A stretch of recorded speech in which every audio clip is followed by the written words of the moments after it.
নমস্কার, আপনারা দেখছেন জেলার ১ নম্বর online TV channel Birbhum RC TV. শুরু করছি আজকের সংবাদ। বিস্তারিত সংবাদে যাবার আগে দেখে নেব সংবাদ শিরোনাম।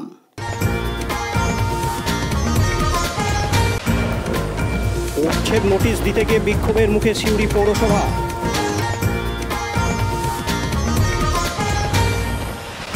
ভূমিহারা ইউনিয়নের বিক্ষোভ সিউড়ির জেলা শাসক দপ্তরে।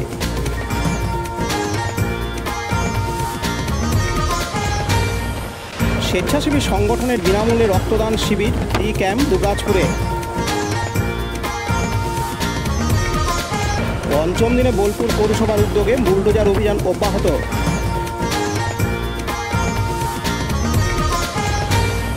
মোবাইলে রিচার্জের মূল্য বৃদ্ধির বিরুদ্ধে প্রতিবাদ মুরারোয়ে।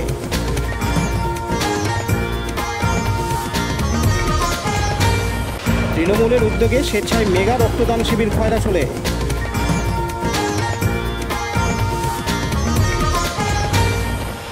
হাসপাতালে কর্তব্যরত চিকিৎসকের সংবর্ধনা দুবরাজপুরে।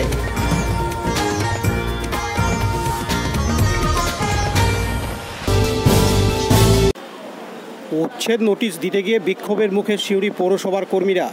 আজ মঙ্গলবার ২রা জুলাই সিউড়ির কোটবাজার এলাকায় উচ্ছেদের নোটিশ দিতে যান পৌরসভার কর্মীরা এবং কাউন্সিলররা।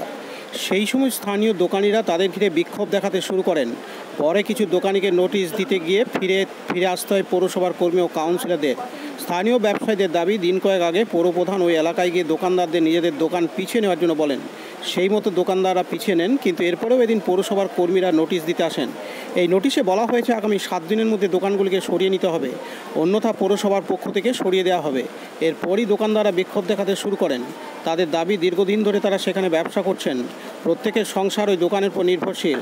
এই পরিস্থিতিতে দোকান তুলে দিলে তাদের পক্ষে সংসার চালানো সম্ভব হবে না, তাই তারা রাস্তা থেকে দোকানের কিছুটা পিছিয়ে দিলেও দোকান সরাতে রাজি নন। অন্যদিকে পৌরসভার চেয়ারম্যান উজ্জ্বল চট্টোপাধ্যায় জানান, ওরা কেবল পৌরসভার কর্মীদের নয়, কাউন্সিলরদের বিক্ষোভ দেখিয়েছে, গালিগালাজ করেছে। আমরা প্রশাসনের দ্বারস্থ হয়েছি, প্রশাসন কি ব্যবস্থা নেয় দেখা যাক। এদিন তিনি আরও জানান, আমাদের আজকে সিউড়ি শহর কালকে তো গোটা সারাদিন হয়েছে নোটিশ সাপ, আজকেও হয়েছিল, কিছু জায়গায় আরম্ভ হয়েছিল সকাল থেকে। কিন্তু কিছু উচ্ছৃঙ্খল ছেলে আমাদের যে কাউন্সিলররা গেছিল সঙ্গে, তাদেরকে একটু গালিগালাজ করেছে। সঙ্গে সঙ্গে আমি ডিএম সাহেবকে, এসডিও সাহেবকে জানিয়েছি এই ব্যাপারে। আমাকে সেকেন্ড হাফে বসবো। তো এমনি এসডিও সাহেব ব্যাপারটা দেখছে সিউড়ি শহরে যখন নোটিশ সার্ভ করছি। তো কিছু ছেলে মানে সাময়িক ২-৪ জন ছেলে এই পৌরসভার কানুর সাথে গালিগালাজ, এটা ডিএম সাহেবের সঙ্গে জানিয়েছি। আমরা যাচ্ছি সেকেন্ড হাফে। তো অলরেডি 60% আমাদের নোটিশ সার্ভ হয়ে গেছে। তো আজকে কথাবার্তা বলবো, বাকিটা কালকের মধ্যে কমপ্লিট করে দেবো। এটা আপনার এই জেলা স্কুল, যে আমাদের গভর্নমেন্ট স্কুল আছে ব্যাংকের পাশে, সেখানে হয়েছে। স্টেপ আমরা গিয়ে পার্টিকুলার ভিডিও ফুটেজ আছে দেখাবো, এরপর স্টেপ নেবে, যে প্রশাসন যেটা নেবে। আমি আমার তরফ পৌরসভা তরফ কমপ্লেন করবো। না স্যার, ওরা নোটিশ দেয়নি, ওরা গালিগালাজ করেছে পৌরসভার এগেনস্টে, এমনকি প্রশাসন এগেনস্টে করেছে। আমরা মানি না এসব, উচ্ছেদ মানবো না, হ্যান এইসব। না, আমি পৌরসভার তরফ থেকে কমপ্লেন করিনি। আমি ডিএম সাহেবকে ভারবেলি জানাই, তারপর আমি যেটা লিখিত করবো। এরকমটা হচ্ছে কেন মনে হচ্ছে, দেখুন, আমি তো উচ্ছেদ অভিযানে নেমেছিলাম। এটা আমাদের শুধু আমার একা ব্যাপার, গোটা রাজ্যের ব্যাপার। যারা ফুটপাথ দখল করে আছে, বারবার একই কথা বলছি, যারা ড্রেন এনক্রোচমেন্ট করে আছে, এটা তো আমাদের প্রশাসনিক মাননীয় মুখ্যমন্ত্রীর নির্দেশে আমরা করছিলাম। এটা আগে আমাদের করা উচিত ছিল, আমাদের সে ব্যর্থতা। পৌরসভার যারা ফুটপাথ দখল করে বসে আছে, তো আমরা একটা সিস্টেমেটিক করেছিলাম, ৭ থেকে ১০ দিন নোটিশ সার্ভ করছিলাম, এই জন্যে যেটা সময় দিচ্ছিলাম, মাইকিংও করেছিলাম। তারপর আমরা উচ্ছেদে আগামী দিনে নামবো, যারা ফুটপাথ দখল করে আছে। রামপুরহাট বোলপুর চলছে, সিউড়িতে হঠাৎ বন্ধ হয়ে গেল, কি কারণ? কিছু শহর ব্যবসাদার যারা আছে লোকাল, তাদের একটা রিকোয়েস্ট ছিল আমাদের কিছুদিন সময় দেওয়া হোক, সেই মতো আমি নোটিশটা করেছিলাম। ৭ থেকে ১০ দিন নোটিশের মাধ্যমে। নোটিশে ডেট উল্লেখ করা আছে ৭ থেকে ১০ দিন ম্যাক্সিমাম। তারপর আমরা উচ্ছেদ অভিযান প্রশাসনের সঙ্গে সহযোগিতা একসঙ্গে নামবো। আর যেগুলো আমরা রিমুভ করছি অলরেডি হাসপাতাল মোড়টা, সেটা আমরা ফেন্সিংয়ে অর্ডার দিয়ে দিয়েছি। ২-৪ দিনের মধ্যে আমরা ওখানে সংরক্ষিত এলাকা বোর্ডের যে বোর্ডটা করতে দিয়েছি, সেটা ২-৪ দিনের মধ্যে ওখানে পোস্টার আমাদের লোহার যে আছে সংরক্ষিত এলাকা, তার বোর্ড লাগাবো ওখানে। এদের কোনো পুনর্বাসনের সিদ্ধান্ত, কিছু পুনর্বাসনের একটা সিস্টেম করে ভেন্ডিং যেটা বলেছে, আমাদের পৌরসভার যেসব জায়গায় আমরা বসাতে পারবো, সেটা ডিএম সাহেবকে আমি জানিয়েছি। সেটা ডিএম সাহেব সার্ভে করে একবার দেখে নেবে, তারপর আমরা চিন্তা করবো পরে। এখনো কোনো না, পৌরসভার ফুচকার যে জায়গাগুলোতে আছে কিছু ব্যবসাদারকে আমরা এনগেজ করতে পারবো সেগুলোদেরকে। দেখুন, সিস্টেমটি করলে বসলে সিউড়িতে অনেক রাস্তা চওড়া আছে 70 ফুট চড়া, তারা তো সিস্টেম করে রাস্তার মাঝে চলে আসছে, এটা তো মেনে নেওয়া যাবে না। না, পথচারিত মানুষ যারা তাদের তো অসুবিধা হচ্ছে না। এরা যখন বসছিল সেই দেখুন, আমরা আগে উচ্ছেদ করেছি, হয়তো সেরকমভাবে উচ্ছেদ 2-4 বার আমরা আগেও করেছি, কিন্তু তারপরে হয়তো সেরকম কেয়ার নেই। বললাম না আপনাদের ব্যর্থতা, এতদিন কেয়ার নিলে হয়তো বুঝতে পারতো না। কিন্তু ইদানিং যা অবস্থা সিউড়ি শহরের, রাস্তাঘাট মেন রোডে চলতে পারছে না। তারপর তো টোটো ব্যাপার, টোটোরা যেরকম আমাদের ইউনিয়নের সঙ্গে কথা হয়েছে, খুব তাড়াতাড়ি সিস্টেম করছি টোটোর, ওই যেটা আপনার কালার হোক বা জোর বিজোর হোক, তারা রাজি হয়েছে। এই টোটোর সঙ্গে এই যে ফুটপাত দখল, এটা একটা লিঙ্ক আছে, সেটা আমরা দেখছি সুষ্ঠুভাবে সবাই ব্যবসাদাররাও ঠিকমতো ব্যবসা করতে পারে, পথচারিত মানুষ যারা তাও ঠিকভাবে চলতে পারে। এই রঙের টোটো তার আগেও তো শুরু হয়েছিল তারপরে না, এটা ইলেকশনের জন্য একটু পিছিয়ে গেছিলাম আমরা, এবার আমরা আরম্ভ করব। পাশাপাশি দিন দোকানদার মোহাম্মদ শরীফ হোসেন, মীর কামাল, সৈয়দ বাবররা বলেন, এসে সবাইকে এক ধার থেকে সবাইকে নোটিশ দিচ্ছিল। আমরা সবাই গেলাম, এটা কিসের নোটিশ? দেখলাম নর্দমার আর তোমার ফুটপাত দখল যারা করেছে তাদেরকে উঠতে বলছে। আমরা জিজ্ঞেস করলাম কিসের জন্য এটা উঠবো, কেন আমাদেরকে তো চেয়ারম্যান আমাদেরকে একটা মাপ দিয়ে গেল, আজকে 4-5 দিন আগে একটা মাপ দিয়ে গেছিলো, আমাদেরকে বলে গেল যে এই মাপে সব দোকানদার যেন থাকে।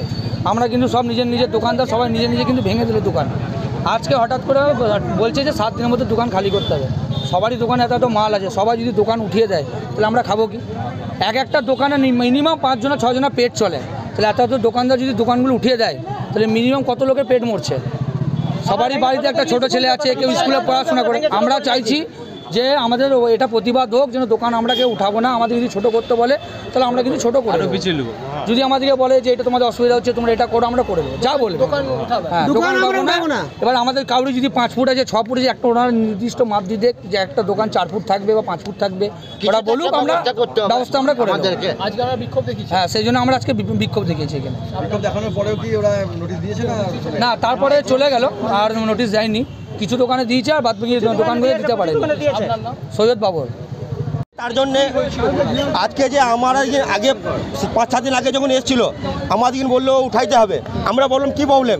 বলছে রাস্তা জাম হচ্ছে। আমরা বললাম যেটা আমাদের ফুটপাতে যে রাস্তার দোকানগুলো যে 3 ফুট করে 2 ফুট করে স্ল্যাব করেছে সেগুলো আমরা লাইন দিয়ে ভেঙে দেবো, অথচ বাইরে কোনো মাল টাঙাইতে দেবো না কোনো দোকানদারকে। কেন? রাস্তার এবং পিছিয়ে নেবো আমাদের বলেছে এবং আমরা পিছিয়ে নেবো। আমরা তাও বললাম যে সেরকম যে আমাদের এই লাইনটা অসুবিধা আছে, এই লাইনটা উঠিয়ে একটা লাইনকে চেয়ারম্যান মাপ দিয়ে বিক্ষোভ করেছেন। হ্যাঁ, কেন? আমরা যখন বলে দিয়েছিলাম যে আমাদেরকে ছোটো করতে, আমরা নিজে থেকে ভেঙেছি, আমাদের চেয়ারম্যান থেকে কেউ আসে নাই। আমরা নিজেরাই মিস্ত্রি লিভার লাগিয়ে আমরা নিজেরাই ভেঙেছি। আপনি দেখলেন, একবার দেখলেন আমাদের সব নিজে ভাঙা আছে। তার সত্ত্বেও আমাদের এসে একটা নোটিশ দিচ্ছে। তখন আমরা এটাই বললাম যে আমাদের বাড়িতে দেখুন, আমার বাড়িতে চলুন, আমার বাড়িতে 3টে খানেওয়ালা, আমার বাবা প্যারালাইজ। এবার আমার সংসারে দোকান থেকে চলে, দিন মজুরি আমরা পাই 300 টাকা 400 টাকা আমাদের বিচাকানা হয়, আমাদের তার বেশি বিচাকানা হয় না। ওতে আমরা কিন্তু গরিব, আমরা ওতে সংসার চালাইছি।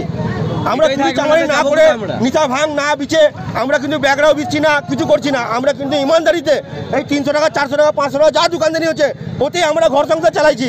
কিন্তু আমাদের যদি ভেঙে যায় তাহলে আমাদের বাবাদের কি হবে? যে বাবা প্যারালাইজ পড়ে রয়েছে, একটা প্যাম্পাসের দাম 40 টাকা, একটা প্রেসারের ওষুধের দাম 180 টাকা, সে পয়সাটা কোথা থেকে পাবো আমরা বলুন? হ্যাঁ, তা আমরা যাবো কোথা? আমাদের যে একটা বাচ্চা আছে, তার মেয়ে আছে, তার আজ পরবর্তীকালে তার বিয়ে দিতে হবে, তাই তাদের পড়াশোনা কি করবো? তার স্কুলে পড়াশোনার ব্যাপার আছে, তাহলে কি করবো? তার ভবিষ্যৎ আমরা কি করবো? আজকে যদি আমাদের উঠে দেয় তার ভবিষ্যৎ আমরা তৈরি করবো কি করে? তার জন্য আমরা বিক্ষোভ করছি যে আমরা এখানে আজ থেকে সিপিএম আমল থেকে আমাদের দেখেন আজকে তৃণমূলে হাত ধরা আমাদের কাউন্টার কি জানেন? আজকে তৃণমূলে হাত ধরা এই জন্য যে আমরা সিপিএম আমল থেকে এখানে বসেছিলাম, সিপিএম আমাদের প্রতিবারে উঠাইতো, আমাদের বসাইতো, ওই করতো। আমরা ওই জন্য তৃণমূলে হাত ধরছিলাম যে আমাদের তৃণমূল বাঁচাবে, কিন্তু আজকে সেই সিপিএম এর জায়গাটা তৃণমূল নিজে তৈরি করছে। আমার নাম মোহাম্মদ শরীফ হোসেন। হ্যাঁ। পার্থ দাসের রিপোর্ট, বীরভূম RCTV, সিউড়ি। এখন বিজ্ঞাপন বিরতি, ফিরে আসছি বিরতির পর। সব থেকে ভালো চিকিৎসা সবচেয়ে কম খরচে, সবচেয়ে কম খরচে।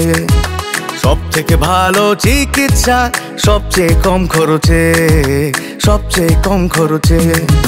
বিশ্বমানের স্বাস্থ্য পরিষেবা মিলবে দিনে রাতে, বিশ্বমানের স্বাস্থ্য পরিষেবা মিলবে দিনে রাতে।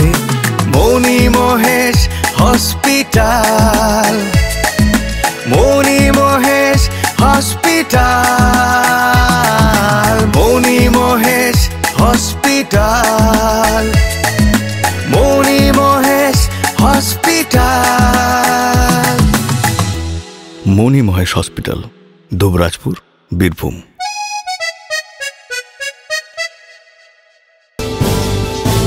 ফিরে এলাম বিরতির পর। বক্রেশ্বর তাপবিদ্যুৎকে বাস্তবায়িত করতে জমি দিয়েছিলেন যারা, তারা অনেকেই আজও চাকরি পাননি। সিপিএমের রাজত্বকালে জমিদাতারা আজ মঙ্গলবার 2রা জুলাই বিক্ষোভ দেখায় সিউড়িতে জেলা শাসকের দপ্তরের সামনে। কেন জমি দেওয়ার সত্ত্বেও চাকরি পাচ্ছেন না প্রশ্ন তুলেছেন তারা, আর চাকরি না দিলে জমি ফেরত দেওয়ার দাবি জানিয়েছেন তারা। এদিন অবশ্য বিক্ষোভকারীরা যাতে জেলা প্রশাসনের দপ্তরে ঢুকতে না পারে তার জন্য পুলিশ ব্যারিকেড করে রাখে। প্রসঙ্গত 90-এর দশকে বক্রেশ্বর তাপবিদ্যুৎ কেন্দ্রের জন্য জমি নেওয়া হয়েছিল। জমি অধিগ্রহণের পর 2000 সাল থেকে শুরু হয়েছে তাপবিদ্যুৎ কেন্দ্র, কিন্তু এখনও মেলেনি চাকরি। সেই দাবি নিয়ে আজ জেলার দিকে সদর মহকুমা শাসক এবং জেলা শাসকের সঙ্গে দেখা করেন জেলার ভূমিহারা ইউনিয়নের সদস্যরা। এদিন জেলার ভূমিহারা ইউনিয়নের তরফ থেকে সদস্যরা জানান, তাপবিদ্যুৎ কেন্দ্রের ভূমিহারা, সেখানে আমাদের জমি গিয়েছে মোটামুটি 20-25 বছর আগে জমি গিয়েছে, সেটা বিভিন্ন ধাপে ধাপে গিয়েছে। তো তখন থেকে সমানে আমাদের আন্দোলন চলছে, তার কোনো সুরাহা হয়নি। আমরা জিএম স্যারের কাছে গেছি, বারবার ডিএম স্যারের কাছে এসেছি, কিন্তু কোনো সুরাহা হয়নি। মাঝখানে একটা ট্রেনিং দিয়েছিল কিছু ছেলে মেয়েদের, সবাইকে নয়, সেটাতেও টালবাহানা। তাই কোনো একটা যদি ব্যবস্থা না হয় আমরা এর থেকে আরো বৃহত্তর আন্দোলনে যাব, সমস্ত পরিবার মিলে। আমরা চাইছি আমাদের যে একটা নোটিফিকেশন ছিল, আইনি নোটিফিকেশন, পরিবার পিছু একজনের চাকরি, সেই দাবি যতক্ষণ না পূরণ হয় আমরা আন্দোলন করব। এখন মোটামুটি 400+ এরকম আছে এখনো পর্যন্ত। হ্যাঁ, সিপিএম এর শাসনকালে জমি অধিগ্রহণ করা হয়, কিন্তু সরকার চেঞ্জ হয়েছে, গদিতে নতুন নতুন জন এসেছেন, বসেছেন, কিন্তু আমরা সে একই জায়গায় থেকে গেছি, আমাদের কোনো পরিবর্তন হয়নি। আমরা চাইছি আমাদের নিজেদের জেলাতে দেউচা বাচামিতে চাকরি হচ্ছে, তাহলে আমাদের কেন হবে না? একইভাবে জমি আমরাও দিয়েছি, তাহলে আমাদের কেন বঞ্চিত করা হবে? আমার নাম মণিমালা মণ্ডল, আমার জমি বক্রেশ্বর তাপবিদ্যুৎ কেন্দ্রেই আমার জমি ছিল 50 বিঘা। আমরা বক্রেশ্বর তাপবিদ্যুতের দীর্ঘ 20 বছর ধরে জমি দিচ্ছি, আমাদের কোনো কাজের শুরু হয়নি। আইনি নোটিফিকেশনে লেখা আছে পরিবার পিছু একটা করে চাকরি, কিন্তু দীর্ঘ 20 বছর পেরিয়ে যাওয়ার পর আমাদের কোনো চাকরির ব্যবস্থা হয়নি। অথচ দেউচা বাচামির সামনে ডেকে ডেকে স্যাররা নিয়োগ দিচ্ছে, আর বক্রেশ্বর ভূমিহারা এরকমভাবে দিনের পর দিন বঞ্চিত হয়ে আছে। আমরা কেন বঞ্চিত থাকবো? দীর্ঘ 20 বছর ধরে বঞ্চিত হয়ে, বারবার জিএম স্যার কাছে যাচ্ছে, জিএম স্যার ডিএম এর কাছে বাড়াচ্ছে, ডিএম স্যার বলছে যেখানে ছবি দিয়েছেন সেখানে যান। কেন টালবাহানা মানবো আমরা? আজকে আমাদের যদি ব্যবস্থা না হয় আমরা অনির্দিষ্টকালের জন্য জিএম স্যারের গেটে আন্দোলনের জন্য উপস্থিত আছি। আজকে আমাদের স্যারের যে দেখা যাক উনি কি বলেন। উনি যে সামনে দেউচা বাচামি চাকরি দিচ্ছে, আমাদের কেন দিচ্ছে না? কেন পাবো না আমরা? যারা ডিএম স্যার জবাব দেন। না, পুলিশ তো আজকে যেহেতু দেখতে পাচ্ছেন, পুলিশ নিজেদের মতো ই করছে। আমরা ট্রেনিং ম্যাক্সিমাম 400 জন। বিপ্লব দাস বৈষ্ণব। পার্থ দাসের রিপোর্ট, বীরভূম RCTV, সিউড়ি। এখন বিজ্ঞাপন বিরতি, ফিরে আসছি বিরতির পর। RCS Network, high speed internet, broadband, cable TV and landline service provider, Dubrajpur, Birbhum. আমাদের এখানে পাবেন BSNL, RailTel, City Alliance and Jio ফাইবারের internet, cable TV and landline টেলিফোনের কানেকশন নিতে যোগাযোগ করুন। দুবরাজপুর 034622962627 7449000072 9732202011 8207037404। সিউড়ি 034622999995 9647669665 7063544520। ফিরে এলাম বিরতির পর। বীরভূম জেলার অন্তর্গত দুবরাজপুরে একটি স্বেচ্ছাসেবী সংগঠনের এক সদস্যের জন্মদিন উপলক্ষে দুবরাজপুর মাদ্রিক সংঘ ময়দানে স্বেচ্ছায় রক্তদান শিবির, ফ্রি মেডিকেল ক্যাম্প, মরণোত্তর অঙ্গদান ও মরণোত্তর চক্ষুদান শিবিরের আয়োজন করা হয় আজ মঙ্গলবার 2রা জুলাই। এদিন এই অনুষ্ঠানে উপস্থিত ছিলেন জেলা মুখ্য স্বাস্থ্য আধিকারিক ডাক্তার হিমাদ্রি আরি, দুবরাজপুর থানার ওসি সিদ্ধার্থ শঙ্কর মণ্ডল, দুবরাজপুর শ্রী শ্রী রামকৃষ্ণ আশ্রমের শীর্ষ সেবক স্বামী সত্য শিবানন্দ মহারাজ সহ আর অনেকে। এদিন জেলা মুখ্য স্বাস্থ্য আধিকারিক ডাক্তার হিমাদ্রি আরি জানান, এইরকম একটা সেবামূলক কাজের সঙ্গে এইরকম অল্প বয়সের ছেলেমেয়েরা তারা এসে লেগেছে, এটা আমাদের কাছে খুব আনন্দের বিষয়। আমরা চাই তোমরা আরও বড় হবে এবং এই প্রচেষ্টাকে আরও বড় করে প্রচেষ্টা করবে, যাতে আমাদের পরে আমরা যেন না থাকলেও আমরা যেন জানতে পারি যে এই প্রচেষ্টা একদিন অনেক বড় হয়ে গেছে। আর সঙ্গে উপস্থিত যারা আছেন বিশিষ্ট অতিথিরা, তাদের সবাইকে আমি আমার জেলা স্বাস্থ্য দপ্তরের তরফ থেকে আমার প্রীতি ভালোবাসা শুভেচ্ছা জানাচ্ছি এবং অভিকের বাবাকে আমি আমার প্রণাম জানাচ্ছি, কারণ তার যে উৎসাহ বা উদ্দীপনা সত্যি এটা ভোলা যাবে না। এইরকম যদি সবাই হয় তাহলে কিন্তু এই যে ব্লাড ডোনেশন ক্যাম্প আর ব্লাড নিয়ে কোনো চিন্তা করতে হবে না। আর অন্যান্য আমি যেটা বলবো, আমি প্রচেষ্টা শিবিরকে ব্লাড ডোনেশন বা এইসব মেডিকেল ক্যাম্প এগুলো তো খুবই ভালো, সব ঠিক চলছে। আমি আরও দুটো কথা বলবো, এর সঙ্গে অ্যাড করবো। সেটা হচ্ছে আমাদের জেলাতে এখন প্রচুর পরিমাণে টিনেজ প্রেগনেন্সি এবং টিনেজ ম্যারেজ চলছে, প্রচুর পরিমাণে, মানে ভাবাই যায় না এত টিনেজ ম্যারেজ। তাদের বিয়ে হয়ে যাচ্ছে 12 বছর, 13 বছর, 14 বছরে, তাদের বাচ্চা হচ্ছে 1 বছর পরে, 14 বছর, 15 বছরে, যেটা মানে একদম স্বাস্থ্যের পক্ষে খুবই ক্ষতিকারক। বাচ্চা এবং মা দুজনের ক্ষেত্রেই এটা ক্ষতিকারক। তার ফলে মাতৃমৃত্যু এবং শিশু মৃত্যু বেড়ে চলেছে। তো আমরা তোমাদেরকেও আমরা রিকোয়েস্ট করব যে তোমরা এই সমস্ত যে কাজগুলো করছো এর সঙ্গে এটাও তোমরা প্রচার রাখো মানুষের কাছে যে বিয়ে কত বছর বয়সে বিয়ে করা উচিত, কেন এই বয়সে বিয়ে করা যাবে না, এই বয়সে বিয়ে করলে মায়ের কি ক্ষতি হতে পারে, বাচ্চার কি ক্ষতি হতে পারে, মায়ের যেমন কি হতে পারে সিভিয়ার অ্যানিমিয়া, তার সঙ্গে হেমাটুরিয়া হবে, তার সঙ্গে টিপিএইচ হবে, পোস্টমার্টাম হেমারেজ, বাচ্চা হতে গিয়ে বিভিন্ন সমস্যা দেখা দিতে পারে। যে বাচ্চা হবে সেই বাচ্চা অসুস্থ বাচ্চা, তাকে নিয়ে আবার সেই সদর হাসপাতালে ছুটতে হবে। তো এইসব যে সমস্যা, এবং তার ফলে কী হয়, মাতৃমৃত্যুও হতে পারে, শিশু মৃত্যুও হতে পারে। অতএব আমাদেরকে ছেলেদের ক্ষেত্রে 21 বছর, মেয়েদের ক্ষেত্রে 18 বছর না হলে আমরা দিয়ে দেব না। তার কারণ এখন আমাদের যে মাননীয় মুখ্যমন্ত্রী তিনি কিন্তু অনেক কিছু স্কিম চালু করেছেন, এবং সেই স্কিমের মধ্যে যখনই মেয়েরা ঢুকে যাবে তাদের পড়াশোনা, শিক্ষা, দীক্ষা, রূপশ্রী, আরও বিভিন্ন স্কিম আছে। সেই সব স্কিমের মধ্যে ঢুকে গেলে তাদের পড়াশোনা নিয়েও বাবা মাকে ভাবতে হবে না। অতএব আমি সবাইকে রিকোয়েস্ট করব, এইটা যেন যেসব জায়গায় এই রকম ঘটবে যদি জানা যায় অগ্রিমভাবে আমাদেরকে জানান, এবং এখানে ওসি সাহেব আছেন তাকেও রিকোয়েস্ট করব, তারা করছেন, তোমরা তাকেও জানাও। এবং জেনারেল অ্যাডমিনিস্ট্রেশনের তরফ থেকে এইরকম প্রচুর জায়গায় আমরা ধরছি এবং তাদেরকে ধরে এই বিয়ে বন্ধ করানো হচ্ছে। অন্যদিকে শ্রী শ্রী রামকৃষ্ণ আশ্রমের শীর্ষ সেবক স্বামী সত্য শিবানন্দ মহারাজ বলেন, অত্যন্ত একটি মহৎ কাজ। আজকে অভিকের জন্মদিন, তাকে অনেক অনেক প্রীতি, শুভেচ্ছা, অভিনন্দন, আশীর্বাদ, ভালোবাসা। আর প্রচেষ্টা শুধু আজকে নয়, বিগত কয়েক বছর ধরেই তারা সমাজের নানা কাজ করে যাচ্ছেন। দুস্থদের বিভিন্ন ধরনের বস্ত্রদান, কম্বল দান, হুইল চেয়ার প্রদান, বিকলাঙ্গদের অনেক যাদের গৃহহীন তাদের গৃহ তৈরি করে দিচ্ছেন। আজকে রক্তদান শিবির প্রতি বছরই এরা করছে। তো এভাবে তারা সমাজের প্রত্যেকটা ক্ষেত্রে তারা অংশগ্রহণ করছে, এবং যে কাজগুলো জন্যে আমরা কি বলবো ছুটে বেড়াই না, যে রক্তের জন্য আমরা ছুটে বেড়াতে হয়, আমাদের বিভিন্ন হাসপাতালে ডোনার খুঁজতে হয়। তো এই যে একটা সেই কাজটা এরা করছে, এবং এই যে রক্তের সংকট, বিশেষ গ্রীষ্মকালে রক্ত সংকট বেশি হয়, এটা তুলনা হয় না। আজকে যে রক্তদান শিবির, এবং সেখানে প্রায় বোধহয় 90 থেকে 100 জন রক্তদান করবে। এটা বিরাট বিশাল ক্যাম্প একটা, এবং মানুষের উপকারে লাগবে, মানুষ প্রাণ ফিরবে, বাঁচবে। এ তো মানে বলবার ভাষা নেই। ঈশ্বরকে যে প্রার্থনা করছি, এই প্রচেষ্টার সর্বাঙ্গীন কুশল কামনা করছি। ঈশ্বর তাদের সাথে আছে, মানুষ তাদের সাথে আছে, কারণ ভালো কাজ করলে কোনো কিছুর অভাব হয় না। তো প্রচেষ্টা সে ভালো কাজ করে যে নিরন্তর সে প্রচেষ্টা চালিয়ে যাচ্ছে, আগামী দিনেও তারা করবে এবং তারা আরও বড় হবে, আরও সমৃদ্ধি লাভ করবে। এই প্রচেষ্টা শুধু এই দুবরাজপুর নয়, দুবরাজপুর অঞ্চল ছাড়িয়ে একটা বৃহত্তর ক্ষেত্রে প্রবেশ করবে, এই আশা আমরা রাখি।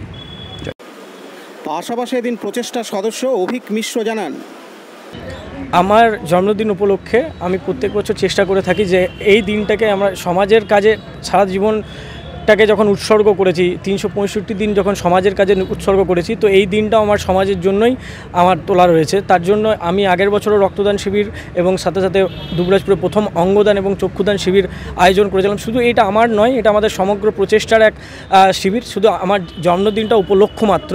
তার জন্য এই দিনটাকে আমি বেছে নিয়েছি রক্তদান শিবির। এবছর আমাদের উদ্যোগ রক্তদান শিবির, অঙ্গদান শিবির এবং ফ্রি মেডিকেল ক্যাম্প এবং সাথে সাথে চক্ষুদান শিবির। আমাদের এখনও অবধি 105 জন নাম লেখানো হয়েছে যে রক্ত দেওয়ার কথা জানিয়েছে। আমি বলতে পারছি না, এখনও অবধি 20 জন অলরেডি রক্ত দিয়েছে। এই শুরু করেছি, আমাদের আধ ঘন্টা হয়েছে রক্তদান শিবির। আজকের আমাদের এই ক্যাম্পে কিছুক্ষণ আগেই আমাদের বীরভূম জেলার সিএমওইচ স্যার এসেছিলেন এবং আশা করি ডিএম স্যার কিছুক্ষণের মধ্যে এসে পৌঁছাবে। আমাদের চেষ্টা করছি আজকে যতটা এই মুমূর্ষু রোগীদের জন্য এবং এই গ্রীষ্মকালীন রক্ত সংকট মেটাবার চেষ্টা করে যাচ্ছি।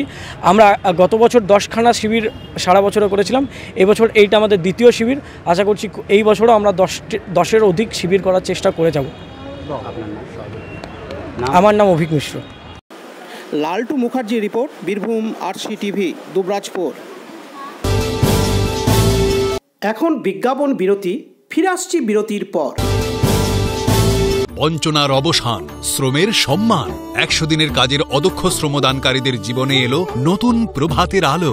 মাননীয় মুখ্যমন্ত্রী মমতা বন্দ্যোপাধ্যায়ের উদ্যোগে তাদের 2 বছরের বকেয়া মজুরির বঞ্চনার অবসান হল। সম্পূর্ণ রাজ্য সরকারের নিজস্ব তহবিল থেকে 2651 কোটি টাকা ব্যয়ে 59 লক্ষ অদক্ষ শ্রমদানকারীদের বকেয়া মজুরি প্রদান করা হয়েছে। হাসি ফুটেছে রাজ্যের সকল অদক্ষ শ্রমদানকারীদের মুখে। পঞ্চায়েত ও গ্রামোন্নয়ন দপ্তর, পশ্চিমবঙ্গ সরকার কর্তৃক জনস্বার্থে প্রচারিত। ফিরে এলাম বিরতির পর।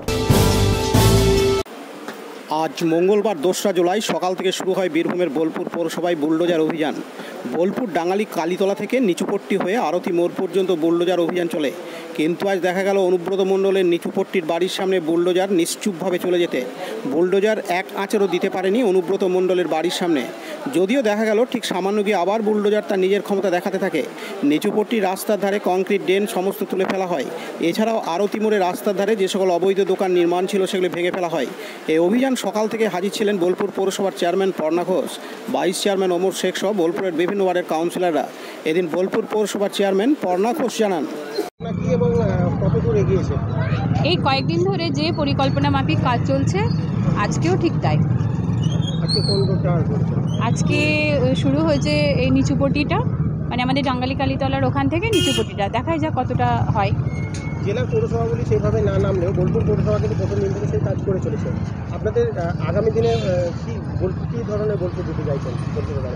আমরা চাই যে বোলপুর শান্তিনিকেতন রবি ঠাকুরের ঐতিহ্যময় শান্তিনিকেতন, তো এটা একটা নজিরবিহীন হোক। সবাই দেখুক যে হ্যাঁ সত্যি এটা রবীন্দ্র স্মৃতি বিজড়িত একটি শহর। এটাই কিন্তু আমাদের ইচ্ছে, এবং আমরা যেদিন থেকে পৌর বোর্ড বসেছে সেদিন থেকে কিন্তু আমরা এটাতেই অঙ্গীকারবদ্ধ, আর এখনও সেটাই করতে চলেছি বা চাই। সাধারণ মানুষকে নম্র নমস্কার জানাবো, কেননা আমাদের এই উদ্যোগে তারা এমনভাবে সামিল হয়েছেন যে তাদেরকে নমস্কার না জানিয়ে পারা যায় না। সত্যি এখন বোঝা যাচ্ছে যে হ্যাঁ মানুষ আমাদের সাথে, আমাদের পাশে। দিদি, শহরে দেখা যাচ্ছে অভিযান চলছে ঠিক কথাই, কিন্তু বেশ কিছু তৃণমূলের দলীয় কার্যালয় ফুটপাতের জায়গাতে রয়েছে, সরকারি জায়গাতে। কি হবে? কি হবে? না, আগামী দিনে সবার ক্ষেত্রে যা হচ্ছে সেক্ষেত্রেও তাই হবে। কাজী আমিরুল ইসলামের report, Birbhum RC TV, Bolpur. Jio, Vodafone, Airtel সহ মোবাইল কোম্পানিগুলি অতিরিক্ত মোবাইল রিচার্জ ও ডেটা রিচার্জের বিরুদ্ধে আজ মঙ্গলবার 2রা জুলাই যুব সংগঠন AIDYO এর ডাকে বীরভূম জেলার মোরারই রেলগেটের পাশে মোবাইল রিচার্জ ও ডেটা রিচার্জের মূল্যবৃদ্ধির প্রতিবাদে প্রতিলিপি পুরানো হয়। এই প্রতিবাদ কর্মসূচিতে উপস্থিত ছিলেন সংগঠনের জেলা সম্পাদক শেখ আক্তার ও সভাপতি হেমন্ত রবিদাস সহ সংগঠনের অন্যান্য সদস্যরা। আমরা সকলেই জানি মোবাইল ফোন প্রতিটি মানুষের কাছে কতটা অপরিহার্য বিষয়। এটা দাম বৃদ্ধির ফলে বেকার যুবক সহ সর্বস্তরের সাধারণ মানুষ সমস্যার সম্মুখীন হবে। সংগঠনের তরফ থেকে দাবি করা হয়েছে অবিলম্বে মোবাইল রিচার্জ ও ডেটা রিচার্জ মূল্যবৃদ্ধি প্রত্যাহার করতে হবে, নচেত তারা বৃহত্তর আন্দোলনে সামিল হবেন। দীপু মিয়ার রিপোর্ট, বীরভূম RCTV, মোরারই। আজ মঙ্গলবার 2রা জুলাই বীরভূমের খয়রাসোলে নবনির্মিত তৃণমূল কংগ্রেস কার্যালয়ে স্বেচ্ছায় মেগা রক্তদান শিবির অনুষ্ঠিত হয়। এদিনের শিবিরে মহিলা পুরুষ মিলে প্রায় 100 জন রক্তদাতা স্বেচ্ছায় রক্তদান করেন। সকল রক্তদাতাদের হাতে শংসাপত্র, সেই সাথে রক্তদান সচেতনতামূলক স্লোগান সম্বলিত গেঞ্জি তুলে দেওয়া হয়। সমাজের সকল স্তরের সহৃদয় মানুষদের স্বেচ্ছায় রক্তদানে এগিয়ে আসার আহ্বান জানানো হয় আয়োজকদের তরফ থেকে। তারা আরও বলেন, 18 থেকে 65 বছর বয়সী সকলেই রক্তদান করতে পারেন, তাই আসুন কাঁধে কাঁধ মিলিয়ে স্বেচ্ছায় রক্তদান করি। শিবিরে উপস্থিত ছিলেন জেলা তৃণমূল কংগ্রেসের কোর কমিটির সদস্য সুদীপ্ত ঘোষ, তৃণমূল রাজ্য যুব সম্পাদক তথা অধ্যাপক দেবব্রত সাহা, খয়রাসোল ব্লক তৃণমূল কংগ্রেস কোর কমিটির সদস্য মৃণাল কান্তি ঘোষ, উজ্জ্বল হক কাদেরি ও কাঞ্চন দে, খয়রাসোল পঞ্চায়েত সমিতির সভাপতি অসীমা ধীবর, জেলা পরিষদের সদস্য কামেলা বিবি সহ তৃণমূলের নেতাকর্মী ও সমর্থকরা। এদিন তৃণমূল রাজ্য যুব সম্পাদক তথা অধ্যাপক দেবব্রত সাহা জানান, আজকে আমাদের খয়রাসোল ব্লক তৃণমূল কংগ্রেস কমিটির উদ্যোগে খয়রাসোল ব্লকের যে 10টা অঞ্চল, সেই 10টা অঞ্চলে যারা তৃণমূল কংগ্রেসের কর্মী, সমর্থক এবং শুভাকাঙ্ক্ষী, তারা আজকে এই মেগা রক্তদান শিবিরে সমস্ত অঞ্চল থেকে অংশগ্রহণ করছে এবং খয়রাসোল ব্লক তৃণমূল কংগ্রেস এর উদ্যোগ নিয়েছে যাতে করে ইয়াং জেনারেশন, সেখানে মহিলা আছে, পুরুষ আছে, প্রায় 50-50 করে সবাই মিলে একসঙ্গে এসে আজকে রক্তদান শিবিরে অংশগ্রহণ করলো এবং এখনও চলছে আমাদের রক্তদান শিবির। তো সেটা উৎসাহিত করার জন্য ব্লক নেতৃত্ব সবাই এখানে উপস্থিত আছে। খয়রাসোল ব্লক তৃণমূল কংগ্রেসের 4 জনের যে কোর কমিটি, সেই কোর কমিটির উৎসাহ দান, তারা প্রত্যেকটা মুহূর্তে এখানে উপস্থিত থেকে স্বেচ্ছায় যারা রক্তদান করছে তাদের টেবিলে গিয়ে, তাদের বেডে গিয়ে তাদেরকে উৎসাহ দান করছে এবং এটা আমাদের তৃণমূল কংগ্রেসের তরফ থেকে একটা মেগা শিবির। এবং সবশেষে বলতেই হয় যে আজকে খয়রাসোল ব্লককে পরিচালনা করার মূলে তিনি হচ্ছেন বীরভূম জেলা তৃণমূল কংগ্রেসের কোর কমিটির অন্যতম সদস্য মাননীয় সুদীপ্ত ঘোষ মহাশয়। তার নির্দেশেই খয়রাসোলে আজকে এই মেগা রক্তদান শিবির সংগঠিত হচ্ছে। বিপিন পাল ও শেখ রিয়াজুদ্দিনের রিপোর্ট, বীরভূম RCTV, খয়রাসোল। জাতীয় শিক্ষক দিবস উপলক্ষে গতকাল সোমবার 1 জুলাই দুবরাজপুর অভেদানন্দ সেবামঙ্গল হাসপাতালে কর্তব্যরত চিকিৎসকদের সংবর্ধনা জানালো দুবরাজপুর শ্রী রামকৃষ্ণ আশ্রম। আশ্রমের শীর্ষ সেবক স্বামী সত্য শিবানন্দ মহারাজ সকালে হাসপাতালে কর্তব্যরত চিকিৎসকদের হাতে উপহার তুলে দেন। একই সঙ্গে চিকিৎসকদের উদ্দেশ্যে রোগীদের প্রতি মানবিক হওয়ার আর্জি জানান। প্রসঙ্গত প্রতি বছর জুলাই মাসের প্রথম দিন চিকিৎসক দিবস হিসেবে পালিত হয়। রাজ্যের প্রাক্তন মুখ্যমন্ত্রী তথা বিশিষ্ট চিকিৎসক ডাক্তার বিধানচন্দ্র রায়ের জন্ম মৃত্যুদিন উপলক্ষে এই বিশেষ দিনটিকে জাতীয় চিকিৎসক দিবস হিসেবে পালন করা হয় সারা দেশে। এদিন সকাল 11টার নাগাদ স্বামী সত্য শিবানন্দ মহারাজ চিকিৎসকদের হাতে ফুলের তোড়া, মিষ্টির প্যাকেট ও উপহার তুলে দেন। এদিন উপস্থিত ছিলেন ডাক্তার SP মিশ্র, ডাক্তার সুদীপ চট্টরাজ, বাবন ঘোষ, ডাক্তার সমীরণ মণ্ডল সহ শ্রী রামকৃষ্ণ আশ্রমের মহারাজরা ও হাসপাতালের স্বাস্থ্যকর্মীরা। উল্লেখ্য, স্বামী ভূপানন্দ মহারাজ প্রতিষ্ঠিত এই হাসপাতালটি দীর্ঘদিন ধরে বিনামূল্যে স্বাস্থ্য পরিষেবা দিয়ে আসছে। Bureau report, Birbhum RCTV, Dubrajpur. আজকের সংবাদ এই পর্যন্ত। পরবর্তী সংবাদের জন্য চোখ রাখুন বীরভূম RCTVর পর্দায়। নমস্কার।